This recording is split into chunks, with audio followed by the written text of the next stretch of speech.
Hurricane Beryl battered the Cayman Islands yesterday. As the storm continues its trek to the west, Beryl was forecasted to drop 4 to 6 inches of rain on the Caymans, while also producing life-threatening surf and rip currents. The storm is expected to hit the U.S.-Mexico border Monday morning.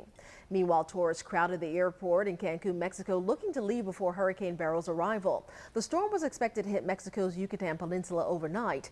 As some tourists sought to secure flights back home, local fishermen were pulling their boats out of the water and into shore for safety. Mexico's defense ministry said the Army, Air Force, and National Guard activated emergency response protocols with 120 shelters opened and nearly 4,900 troops on guard on the peninsula. You just have to be safe. You never know what could happen.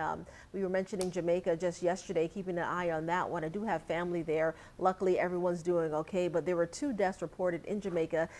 You just never know, really. That number could change at some point. And as you mentioned, now heading to Mexico and eventually Texas. You're exactly right, Keitha. And you mentioned the peninsula, the Yucatan Peninsula, where there are guards set keeping people safe. Well, I mean, now is it. They are kind of in that landfall situation right now with winds at 102 miles an hour.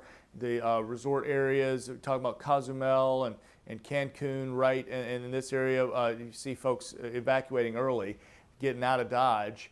But at 110 miles an hour, this is nothing to mess around with. A Category 2 storm, so at 111 it becomes Category 3. So right there on the edge of technically being a major hurricane, but nonetheless the history of destruction this storm has. As it crosses over Cancun towards Texas, we're talking about Monday evening arrival along the border of Mexico and Texas right now as perhaps a Category 1 storm, but not much major strengthening forecast to happen here.